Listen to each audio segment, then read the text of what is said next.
A widow. A forgotten motel in the desert. A locked door marked Room 12. And behind it, a secret worth $25 million. Before we begin, tell me in the comments, where are you watching from? The letter arrived on a Tuesday, 3 weeks after the funeral. Claire Morgan sat at her kitchen table, surrounded by bills she couldn't pay and sympathy cards she couldn't read. The envelope was thick, formal, with a return address she didn't recognize: Caldwell and Associates, Attorneys at Law, Reno, Nevada. She almost threw it away. Another creditor, she thought. Another reminder that David's death had left her with nothing but debt and questions. But something made her open it.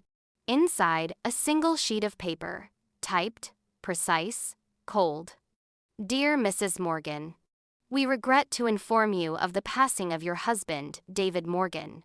As executor of his estate, we are writing to inform you that you are the sole beneficiary of property located at 1847 Route 95, Callaway, Nevada, the Desert Rose Motel, deed and keys enclosed. Please contact our office at your earliest convenience. Claire stared at the words until they blurred. A motel. In Nevada. David had never mentioned Nevada. In 12 years of marriage, he'd never talked about owning property, investing in real estate, or anything beyond their small life in Sacramento. He'd been a teacher, quiet, steady, careful with money. They'd talked about everything. Or so she thought.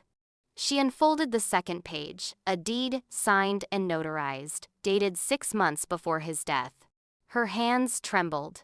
6 months. He'd bought a motel and never told her. Why? The drive took 8 hours. Claire left before dawn, the city lights fading behind her as the highway stretched into emptiness.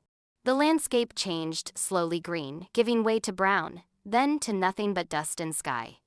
By the time she crossed into Nevada, the world had been reduced to heat, silence, and the endless hum of tires on asphalt. She pulled over once at a gas station that looked abandoned until an old man shuffled out from the back. Headed to Callaway? He asked, squinting at her through the haze. How did you know?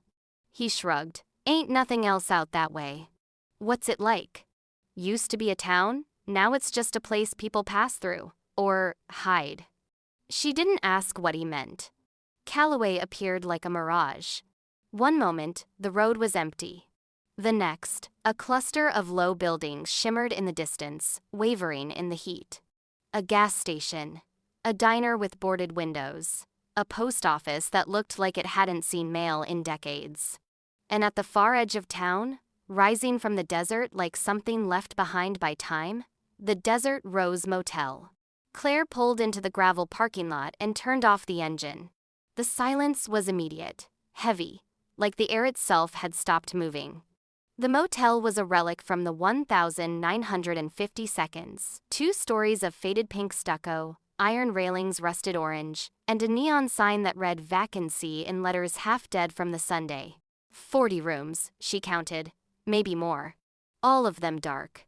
She stepped out of the car, and the heat hit her like a wall. The air smelled of dust and creosote, and something else, something old and forgotten. She walked slowly toward the office, her shoes crunching on gravel. The door was unlocked. Inside, the air was cooler but stale, thick with the scent of old carpet and cigarette smoke. A wooden counter stretched across the room, covered in a layer of dust so thick it looked like snow. Behind it, a wall of keys hung on numbered hooks. All of them were there. Except one. Room 12. You're Claire. She spun around. An old man stood in the doorway, backlit by the Sunday. His face was weathered, lined deep as tree bark, his eyes sharp beneath a wide-brimmed hat. I'm Earl, he said. Caretaker. Been watching the place since David passed. Her throat tightened at the sound of her husband's name. You knew him? Not well. He came out here once, maybe twice a year, paid me to keep the lights on, make sure the place didn't fall apart. Why did he buy it? Earl's expression didn't change. Didn't ask, wasn't my business. He stepped inside and set a ring of keys on the counter. Everything's yours now, utilities are paid up through the month. After that, it's on you. Claire picked up the keys, feeling their weight. What about room 12? Earl went still. What about it? The key's missing. He looked at her for a long moment, then shook his head. That one stays locked. Why? Because your husband said so. But he's gone. Doesn't matter. Earl turned toward the door. Some doors are meant to stay closed. Wait. But he was already walking away, his boots crunching across the gravel, disappearing into the blinding light. Claire stood alone in the empty office, the keys cold in her palm. She looked at the wall of hooks. Room 12's hook was empty. But the door itself, she could see it from where she stood, at the far end of the second-floor walkway.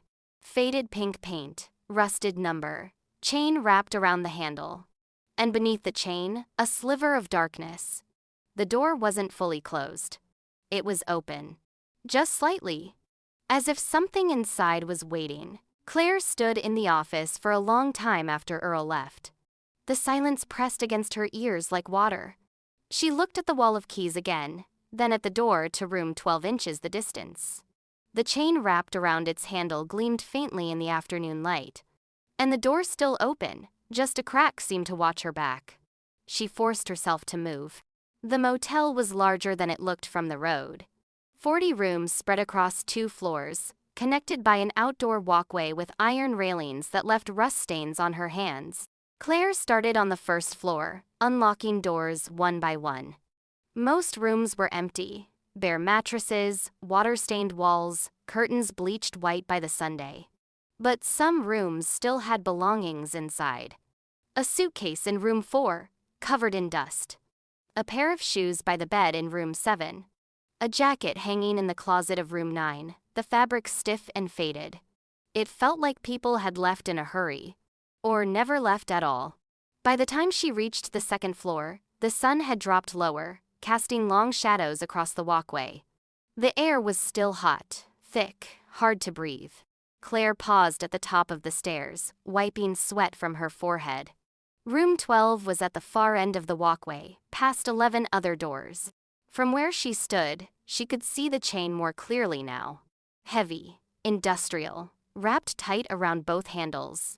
But the gap in the door had widened. She was sure of it. When she'd first arrived, it had been barely visible, a sliver of darkness. Now it was an inch, maybe more. Enough to see inside. Except there was nothing to see. Just black.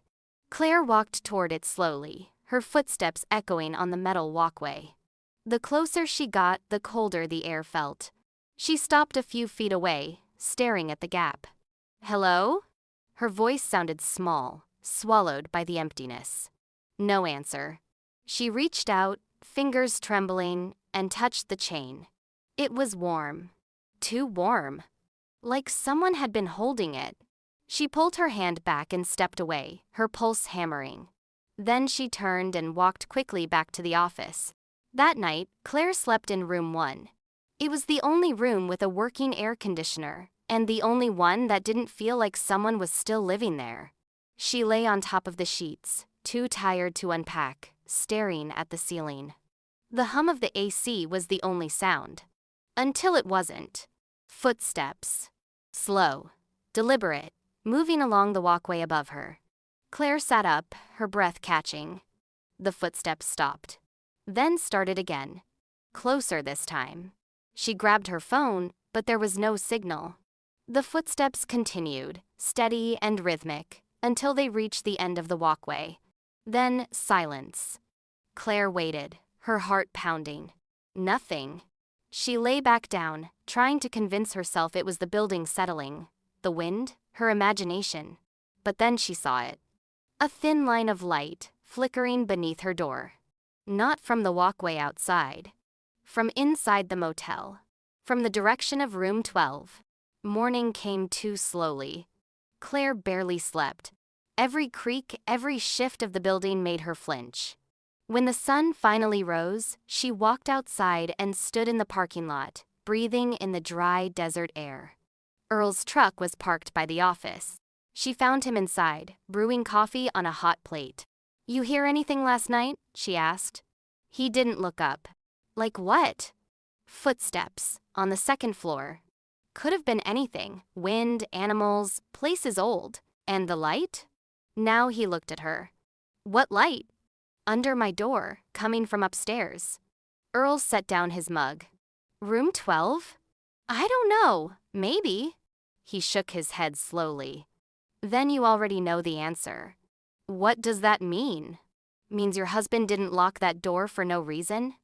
Claire crossed her arms. Earl, I need to know what's in there. No, you don't. He was my husband.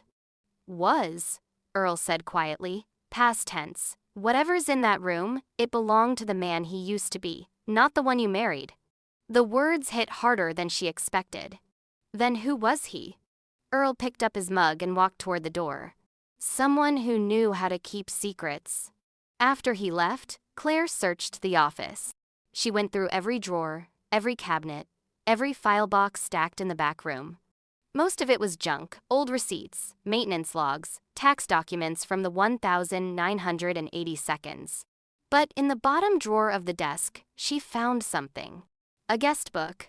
Leather-bound, edges worn smooth. She opened it carefully. The entries went back decades. Names, dates, room numbers.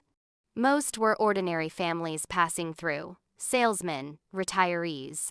But as she flipped through the pages, she noticed a pattern. Every few months, someone checked into room 12. Different names every time, but always the same notation in the margin, paid in full, no record. And at the bottom of the last entry, dated 3 months before David's death, someone had written in pencil, "If you're reading this, don't open the door." Claire's hands shook. She slammed the book shut and stood, her pulse racing. That's when she saw it. A photograph slipped between the pages, falling to the floor. She picked it up. It was torn in half. One side showed David younger, maybe in his 20s, smiling at the camera. The other side was missing. But she could see the edge of someone's shoulder, a hand resting on David's arm. Someone he'd been close to. Someone he'd never mentioned. Claire turned the photograph over. On the back, in faded ink, Room 12, 1998, the only way out. That night, Claire stood outside room 12. She'd tried every key on the ring Earl had given her. None of them fit. The chain was too thick to cut with anything she had. But the gap in the door was wider now. Wide enough to see inside. She pulled out her phone and turned on the flashlight. The beam cut through the darkness, revealing a bed, neatly made, a table, a chair, and on the wall, something that made her breath stop. Photographs, dozens of them, pinned in rows.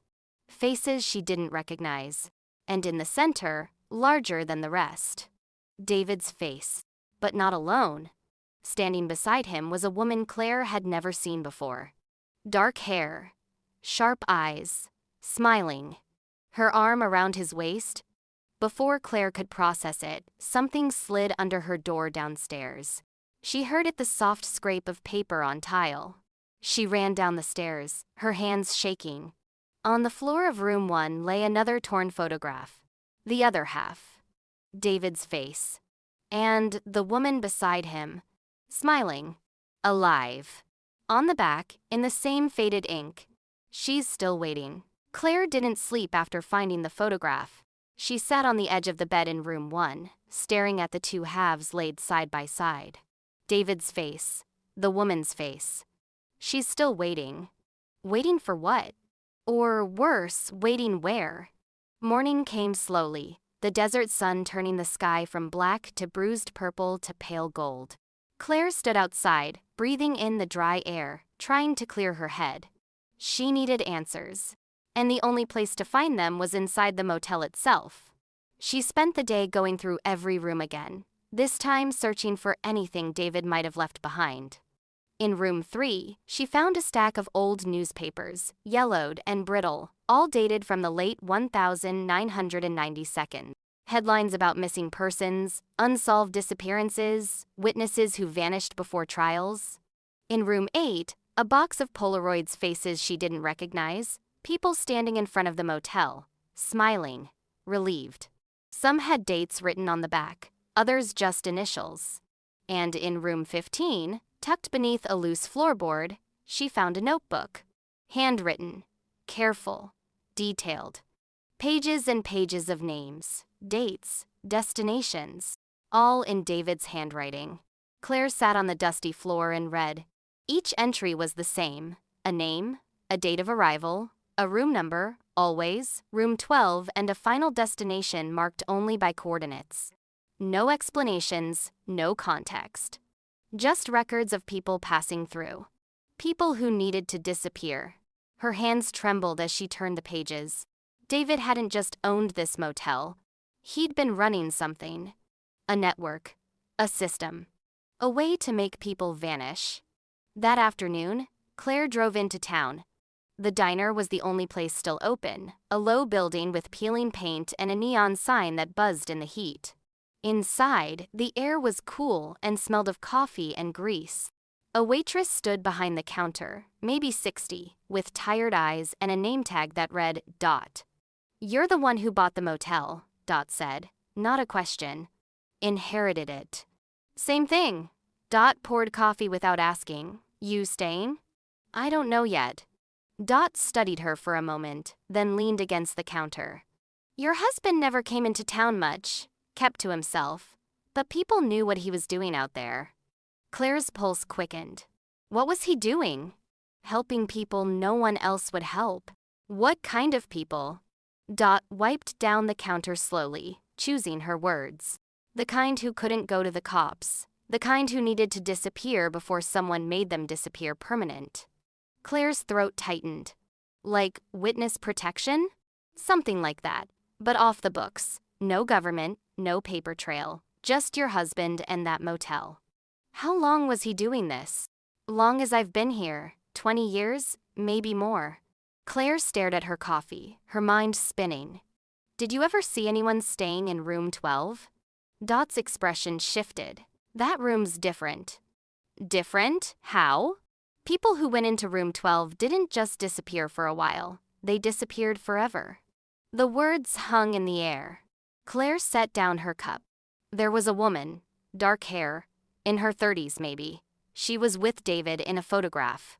Dot's face went pale. You saw her picture? Yes. Who is she? Dot looked toward the window, then back at Claire. Her name was Elena. She came through here about 15 years ago, scared out of her mind, said someone was hunting her. Your husband put her in room 12. And she never came out. Claire's stomach dropped. What do you mean? I mean, she went into that room, and nobody ever saw her again. Not David, not Earl, nobody. Did anyone look for her? Your husband said she'd moved on, that she was safe. But people talk. Some say she's still in there. That's impossible. Dot shrugged. Maybe, but Earl won't go near that door, and neither will anyone else who knows the story. Claire drove back to the motel in silence, Dot's words replaying in her mind. She never came out. People say she's still in there. It was insane. But so was everything else. When she pulled into the parking lot, the sun was already sinking, casting long shadows across the pink stucco walls. The motel looked different in the fading light. Less abandoned. More watchful. Claire climbed the stairs to the second floor, her footsteps echoing on the metal walkway. Room 12's door was still chained. Still open, just a crack. But now, standing closer, she could hear something. A sound. Faint, rhythmic. Breathing. Claire's heart hammered. She leaned closer, pressing her ear to the gap. The sound stopped. Then, from inside the room, a voice. Soft. Female. Broken. He promised he'd come back for it. Claire stumbled backward, her breath catching. The voice came again, quieter now. He promised. Claire's hands shook as she fumbled for her phone. No signal. She looked at the door, then at the chain. The gap had widened again. Now it was large enough to see more of the room inside. The bed, the table, the photographs on the wall. And in the corner, barely visible in the shadows, a figure, sitting. Still, watching. Claire ran. She didn't stop until she reached room 1, slamming the door behind her and locking it. Her pulse thundered in her ears. She sat on the bed, trying to breathe, trying to think. Someone was in room 12. Or something. She didn't know which was worse. Her phone buzzed. She looked down. A text. From an unknown number. "Stop looking, or you'll end up like her." Claire stared at the screen, her blood running cold. Then another text. "Room 12 isn't a room. It's a grave." Claire didn't leave room 1 that night. She sat with her back against the door, phone in hand, staring at the threatening texts. "Stop looking. Room 12 isn't a room. It's a grave." Her mind wouldn't stop spinning. Someone was watching her. Someone knew she'd been asking questions. And someone wanted her to stop. But she couldn't. Not now. Not after hearing that voice. He promised he'd come back for it. At dawn, Claire forced herself to move. She walked to the office, her legs shaking, and began searching again. This time, she wasn't looking for guest logs or photographs. She was looking for David's secrets. The office was small, cluttered with decades of paperwork. But in the back, behind a filing cabinet, she found a panel in the wall. Loose, hidden, she pried it open with a screwdriver. Behind it was a metal lockbox. No key. She carried it outside and smashed the lock with a rock. Inside were files. Dozens of them. Each one labeled with a name, a date, and a destination. Witness protection placements. Falsified identities. Encrypted coordinates. David hadn't just been helping people disappear. He'd been creating new lives for them. But one file was different. Thicker. Worn at the edges. Marked in red ink, Room 12, Final. Claire's hands trembled as she opened it. Inside was a handwritten note, folded around a small brass key. The note was in David's handwriting. "Claire, if you're reading this, I didn't make it. I'm sorry for everything I kept from you. I thought I was protecting you. I was wrong. The truth is in the safety deposit box. Bank of Nevada, Reno, Box 447. Forgive me. The key will explain everything." Claire stared at the note, tears burning her eyes. Then she looked at the key. Small, brass, stamped with a number. 447. The drive to Reno took 3 hours. Claire didn't stop. Didn't eat. Didn't think about anything except the key in her pocket and the questions burning through her mind. The Bank of Nevada was a squat building on the edge of downtown, its windows tinted dark against the desert Sunday. Inside, the air was cold, sterile. A clerk led her to a private room and brought the box. Claire sat alone, staring at it. Her hands shook as she turned the key. The lock clicked. She lifted the lid. Inside was a leather journal, a stack of documents, and a folded map. Claire opened the journal first. The first page was dated 15 years ago. David's handwriting filled every line. "I witnessed something I wasn't supposed to see. A theft. $25 million in bearer bonds, stolen from a federal evidence locker by people who were supposed to be protecting it. Agents. Officials. People with badges and power. They saw me. I ran. I've been running ever since." Claire's breath caught. She turned the page. "I couldn't go to the authorities. They were the authorities. So I did the only thing I could. I hid the evidence. And I disappeared. The motel became my cover. A place to help others like me. People who'd seen too much. People who needed to vanish. But I kept the proof. In case I ever got the chance to use it. It's in room 12. Claire's pulse hammered. She flipped through the rest of the journal. Names. Dates. Detailed accounts of corruption, bribery, conspiracy. A list of officials still in power. People who would kill to keep this buried. And at the back of the journal, a map. Hand-drawn. Precise. Showing the layout of the motel.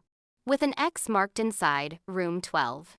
Beneath it, David had written, "The bonds are there, hidden, safe. If something happens to me, use them to finish what I started."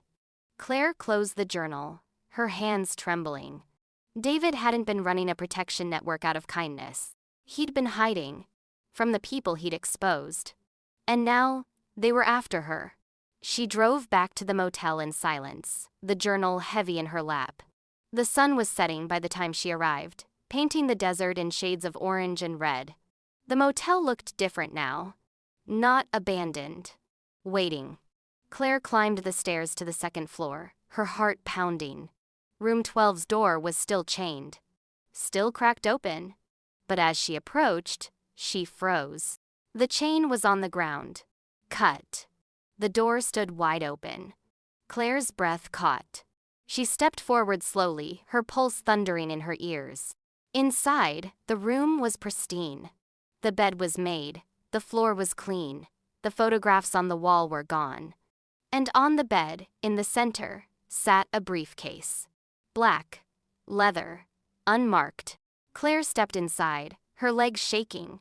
The air was cold. Too cold. She reached for the briefcase. Her fingers brushed the leather. Then she heard it. A voice. Behind her. "You shouldn't have come back." Claire spun around. A man stood in the doorway. Tall, mid-50s, gray suit, cold eyes. He held a gun. "Mrs. Morgan," he said calmly, "we need to talk about what your husband stole." Claire didn't move. The man in the doorway stepped closer, the gun steady in his hand. "Put your hands where I can see them." She raised them slowly, her breath shallow. "Who are you?" "Someone who's been looking for that briefcase for a very long time." He gestured toward the bed. "Open it." Claire's hands shook as she reached for the briefcase. The latches clicked. She lifted the lid. Inside, stacked in neat bundles, were bearer bonds. Dozens of them. Each one marked with a serial number, a face value, a government seal. She didn't need to count them to know what they were worth. $25 million. Maybe more. Beneath the bonds lay a folder. Thick. Official. Stamped with federal seals. Claire pulled it out carefully. Inside were documents, bank records, wire transfers, names and dates spanning 2 decades. A money laundering scheme. Politicians, federal agents, organized crime. All connected. All guilty. And at the bottom of the folder, a list of names. People still in power. People who would do anything to keep this buried. The man stepped closer, his eyes on the bonds. "Your husband was smarter than we thought. He hid it well." "Who are you?" Claire asked again, her voice stronger now. "Someone who works for the people on that list." "You killed him." The man's expression didn't change. "Your husband killed himself the moment he decided to steal from us." Claire's hands clenched. "He didn't steal. He witnessed a crime and tried to expose it." "Same thing." The man reached for the briefcase. "Now step back." Claire didn't move. "If you take this, nothing changes. They stay in power. David died for nothing. David died because he was stupid. Don't make the same mistake." He grabbed the briefcase. That's when Claire heard it. A voice. From the hallway. "Put the gun down." Earl stood in the doorway, a shotgun leveled at the man's chest. The man froze. "Earl," he said calmly, "this doesn't concern you." "The hell it doesn't. I've been watching this place for 20 years. Knew someone would come eventually. Then you know what's in that case, and you know what happens to people who get in the way. I'm old. Don't care much about what happens to me anymore." Earl's finger moved to the trigger. "But I cared about David, and I'm not letting you take what he died protecting." The man's jaw tightened. Then he lowered the gun. "This isn't over." "Yeah, it is." Earl fired a warning shot into the ceiling. The man dropped the briefcase and ran. Claire sank to the floor, her legs giving out. Earl lowered the shotgun and walked over, picking up the briefcase. "You okay?" She nodded, though she wasn't. "How did you know?" "Saw the car circling, figured they'd finally made their move. They'll come back." "Probably." Earl handed her the briefcase. "That's why you need to finish this." Claire looked at the bonds, then at the documents. "How?" The way David wanted, use the evidence, expose them. I don't know how. You're smarter than you think. Earl turned toward the door. And you're braver than David ever was. That night, Claire sat in room 1, the briefcase open on the bed. She stared at the bonds, at the documents, at the names. If you've been following her story this far, don't forget to like this video and subscribe for more stories that prove every secret has a price. Her phone buzzed. A text from an unknown number. We know where you are. Give us the bonds, or you'll end up like David. Claire's hands shook. Then another text. You have 24 hours. She set the phone down and closed her eyes. David had spent 15 years running, hiding, protecting her from this. And now she had a choice. Run or fight. She thought about the journal, about the people David had helped, the lives he'd saved, the justice he'd died trying to deliver. She opened her eyes and looked at the briefcase. Then she picked up her phone and made a call. The next morning, a black car pulled into the motel parking lot. 2 men in suits stepped out. They walked toward the office, their expressions cold, professional. One of them knocked on the door of room 1. No answer. He knocked again. Mrs. Morgan, we know you're in there. Still nothing. He nodded to the other man, who kicked the door open. The room was empty. The briefcase was gone. On the bed lay a single note, handwritten. You're too late. The evidence is already gone, and the world is about to know what you did. The man's face went pale. He pulled out his phone and dialed. We have a problem. Claire sat in a diner 200 miles away, the briefcase beside her. Across from her sat a woman in her 40s, sharp-eyed, professional. A federal prosecutor. You're sure about this? The woman asked. Claire nodded. David spent 15 years protecting this. I'm not letting it die with him. The prosecutor opened the briefcase and examined the bonds, the documents. Her expression shifted. This is extraordinary. If this is authentic, it could bring down a dozen officials, maybe more. It's authentic. The prosecutor looked at Claire. You understand what you're risking? These people won't stop. They'll come after you. They already have. And you're still willing to go forward? Claire thought about David. About room 12. About the voice that had whispered through the walls. He promised he'd come back for it. She looked at the prosecutor. Yes. The safe house was a motel room in a town Claire had never heard of. Cheap carpet, thin walls. A window that overlooked a parking lot full of cars that had seen better days. The prosecutor had arranged it. Stay here. Don't leave. Don't call anyone. We'll contact you when it's safe. That had been 3 days ago. Claire hadn't slept. She sat on the edge of the bed, staring at the wall, replaying everything in her mind. David's journal, the bonds, the names, the man with the gun. Earl's shotgun blast. The threats. You'll end up like David. She closed her eyes and tried to breathe. But all she could see was room 12. The open door. The pristine bed. The briefcase. And the voice? He promised he'd come back for it. On the 4th day, the prosecutor called.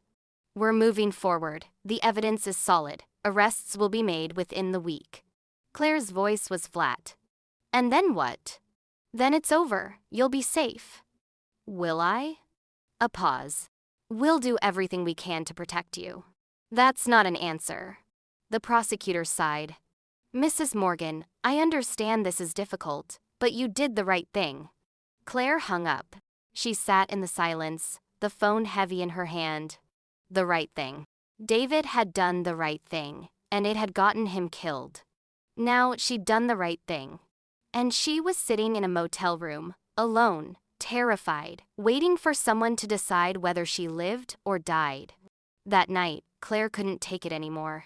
She left the motel and drove. No destination, no plan. Just driving.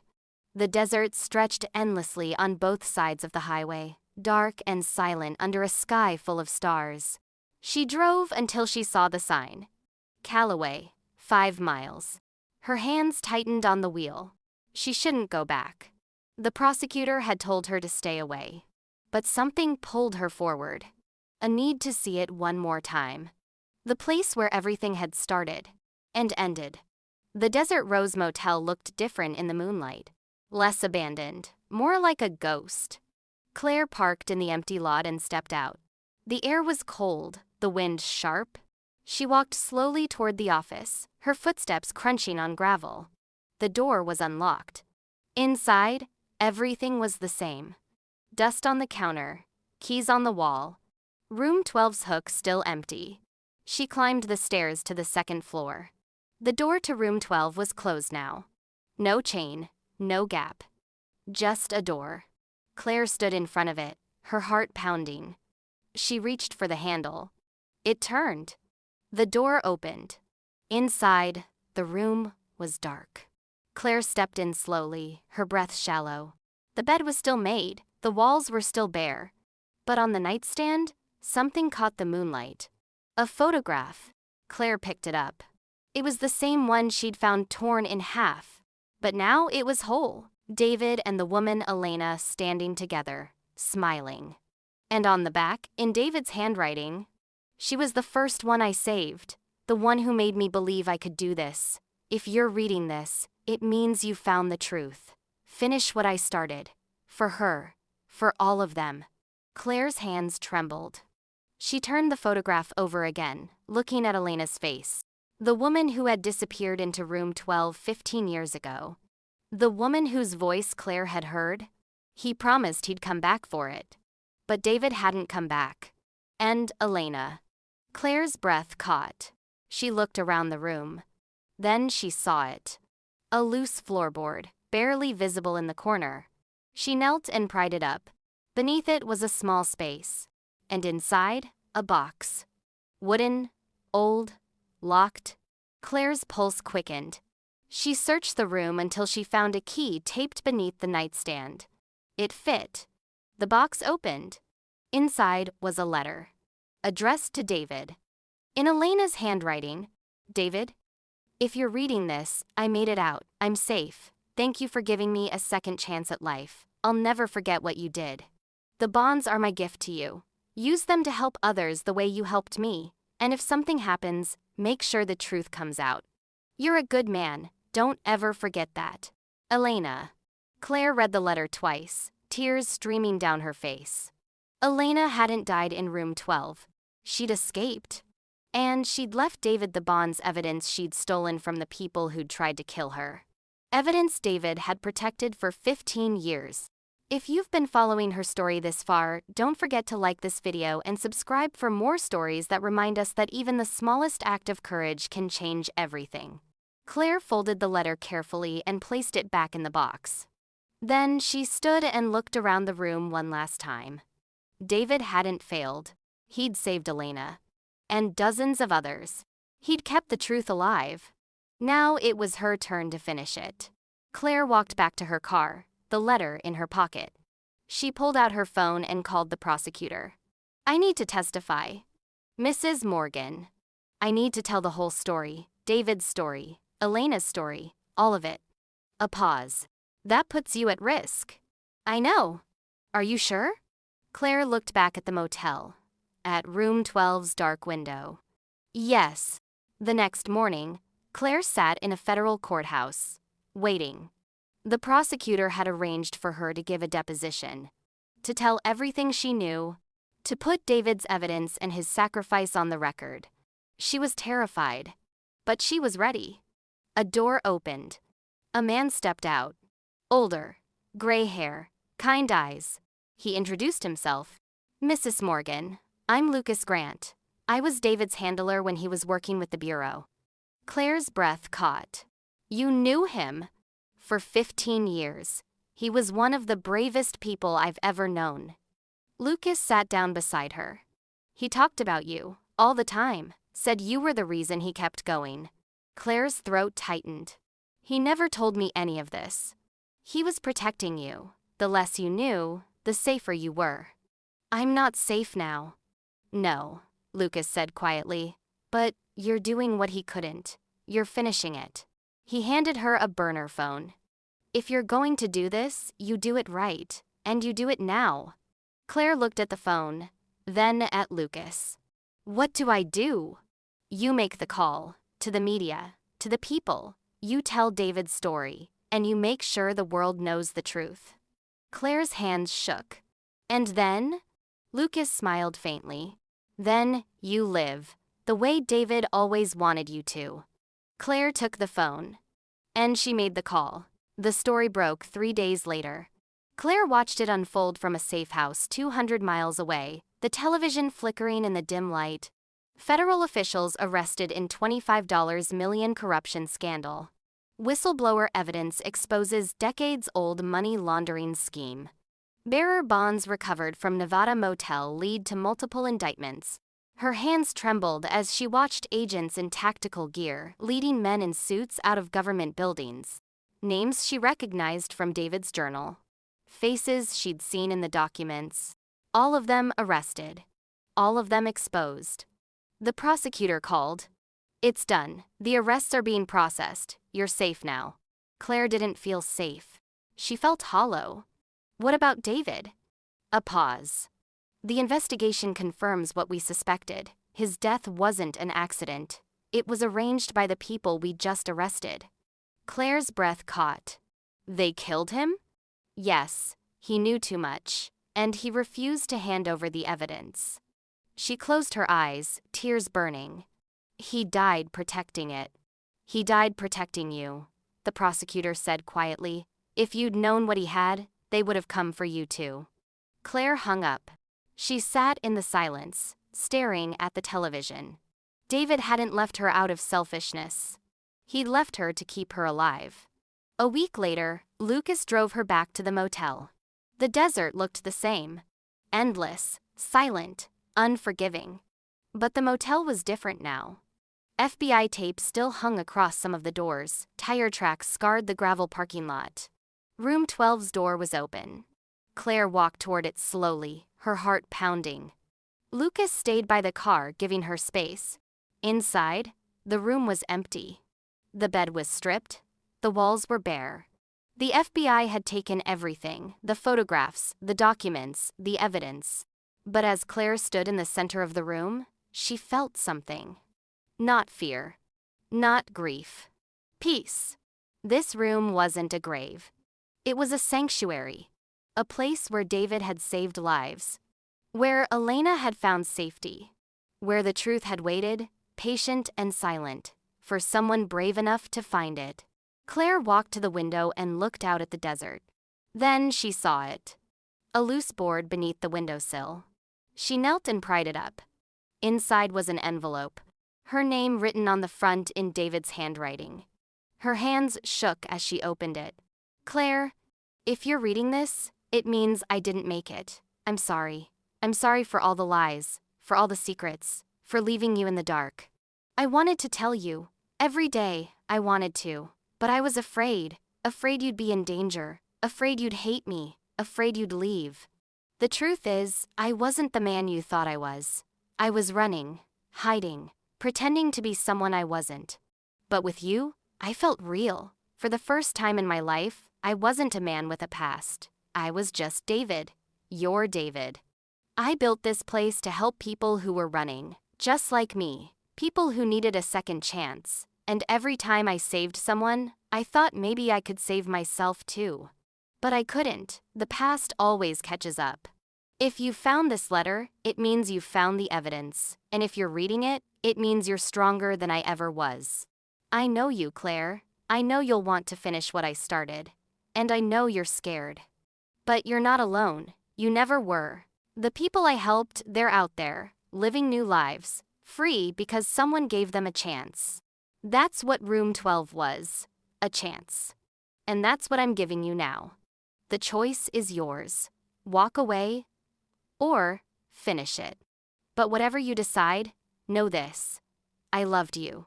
From the moment I met you until the moment I died. You were my second chance. And you were always stronger than you knew. David. Claire folded the letter carefully, tears streaming down her face. She pressed it to her chest and let herself cry. For the husband she'd lost.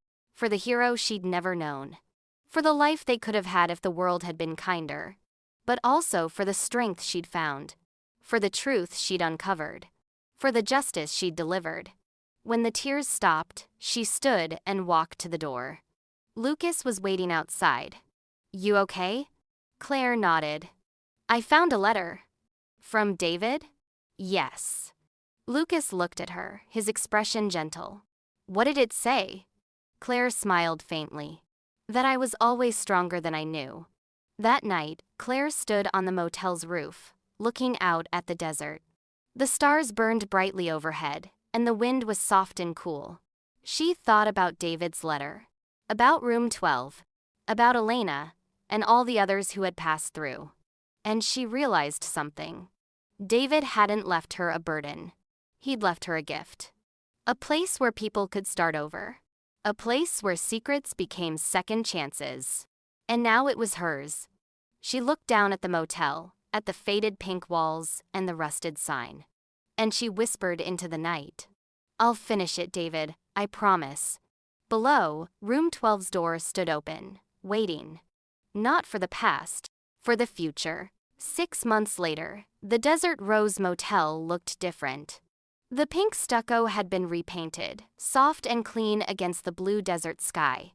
The rusted neon sign was gone, replaced by a wooden one that read, "Safe Harbor." The parking lot was full. Not with abandoned cars, but with life. Children played on the gravel while their mothers sat in the shade, talking quietly. A woman hung laundry on a line stretched between 2 posts, the fabric snapping in the wind. And in the office, Claire Morgan stood behind the counter, answering the phone. "Yes, we have space. Come when you're ready. No questions asked." She hung up and looked out the window. The motel had become what David always intended. A place where people could disappear. Not from the law. From danger? Claire had used the reward money from the bearer bonds, $2 million, from the federal government for exposing the conspiracy to transform the motel into a shelter. A safe house for women escaping domestic violence. For families running from threats. For anyone who needed a second chance. She'd hired staff, renovated rooms, built a playground, and she'd kept room 12 exactly as it was, untouched. A memorial to David and everyone he'd saved. That evening, as the sun dipped low, Claire walked to room 12. The door was locked now, a brass plaque beside it that read, "In memory of David Morgan and all those who found refuge here." Claire unlocked the door and stepped inside. The room was clean, preserved. The bed made, the walls bare. On the nightstand sat a photograph, David and Elena, smiling. And beside it, the letter David had written. Claire read it again, her fingers tracing the words. "You were always stronger than you knew." She folded the letter carefully and placed it back. Then she whispered, "I finished it, David." Her voice was steady. "The people you helped, they're safe. The people who hurt you, they're in prison. And the people who need help, now they're here." She looked around the room. Room 12 isn't a secret anymore, it's a promise. The wind outside picked up, rattling the window softly. Claire smiled. "We're safe now." She stepped outside and locked the door one last time. The desert stretched endlessly before her, glowing gold in the fading light. A car pulled into the parking lot. A woman stepped out, a child in her arms. She looked scared, exhausted. Claire walked toward her. "Welcome to Safe Harbor," she said gently. "You're safe here." The woman's eyes filled with tears. "Thank you." Claire led her inside, past the office, past the other rooms, to a place where she could rest. Where she could breathe. Where she could begin again. Later that night, Claire sat on the roof of the motel, the same place David must have sat countless times. The stars burned brightly overhead. The wind was cool and soft. She thought about the woman she'd been 6 months ago. Broken, lost, drowning in grief. And she thought about the woman she was now. Stronger, purposeful, free. David hadn't left her a burden. He'd left her a gift. The gift of knowing that even in loss, there was a way to begin again. That even in the darkest places, light could still find a way in. She looked down at the motel, at the lights glowing in the windows, at the families inside, safe and warm. And she whispered into the night, "Thank you, David, for everything." The wind carried her words across the desert, into the vastness.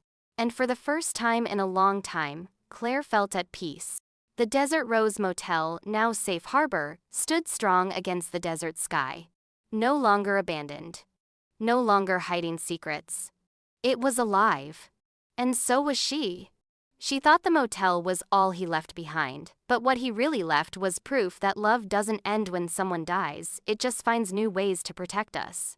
Sometimes the greatest act of love is the secret we keep until someone's strong enough to carry it.